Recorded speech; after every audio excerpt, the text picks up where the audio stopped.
ముత్యాల్లాంటి మాటలు ఓసారి మీకు గుర్తు చేయాలి అనిపించింది. చెప్పనా? కోటీశ్వరులు కావడం అందరికీ సాధ్యం కాదు, కాని నిజాయితీపరులు కావడం ప్రతి ఒక్కరికీ సాధ్యమే. సుత్తితో ఒక్క దెబ్బ వేయగానే బండరాయి ముక్కలవ్వదు. దెబ్బ వెనక దెబ్బ వేయాలి. అలాగే ఒక్క ప్రయత్నంలోనే విజయం సిద్ధించదు. ఎడతెగని ప్రయత్నం కావాలి. ఒకసారి బట్టలు మాసిపోతే మనిషి ఎక్కడ కూర్చోడానికైనా సిద్ధపడతాడు. అలాగే ఒకసారి నడత చెడిందంటే ఎలాంటి పనులు చేయడానికైనా సందేహించడు. మనం మన ఆలోచనలకు బందీలం. ఆలోచనలను మార్చుకోనిదే దేన్ని మార్చలేము. గొడుగు వర్షాన్ని ఆపలేకపోవచ్చు, కాని వర్షంలో తడిసిపోకుండా రక్షణనిస్తుంది. అలాగే ఆత్మవిశ్వాసం విజయాన్ని తెచ్చిపెట్టలేకపోవచ్చు, కాని విజయపదంలో ఎదురయ్యే అవరోధాలను అధిగమించగల శక్తిని ఇస్తుంది. బలవంతుడికి బలహీనుడికి మధ్య జరిగే ఘర్షణలో ప్రేక్షక పాత్ర వహించడమంటే తటస్థంగా ఉన్నట్లు కాదు, బలవంతుడి పక్షం వహించినట్లే. అతి నిద్ర, బద్ధకం, భయం, కోపం, నిరాశావాదం ఈ 5 అతి చెడ్డ గుణాలు.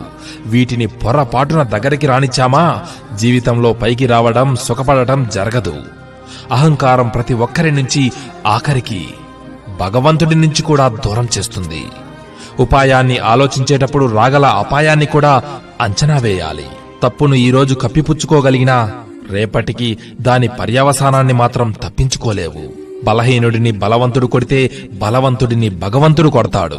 కాళ్ళు తడవకుండా సముద్రాన్ని దాటగలవు, కళ్ళు తడవకుండా జీవితాన్ని మాత్రం దాటలేవు.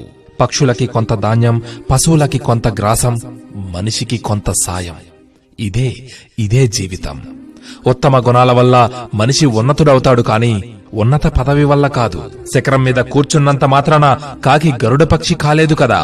తలపై మోసే భారాన్ని ఇతరులు కొంత పంచుకుంటే బాధ తగ్గుతుంది, కాని ఆకలి బాధను, అజ్ఞాన బాధను ఎవరికి వారే తగ్గించుకోవాలి.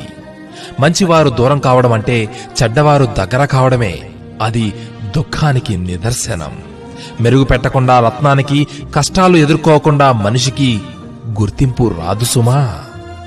కేవలం డబ్బుంటే సరిపోదు, మంచి వ్యక్తిత్వం ఉంటేనే సమాజం నిన్ను గౌరవిస్తుంది. ఎవరి వయస్సుకు తగ్గట్టు వారి ఆలోచనలు, ప్రవర్తనలు ఉంటేనే ఆ వ్యక్తికి గౌరవం అనేది ఉంటుంది. సర్వే జనా సుఖినో భవంతు.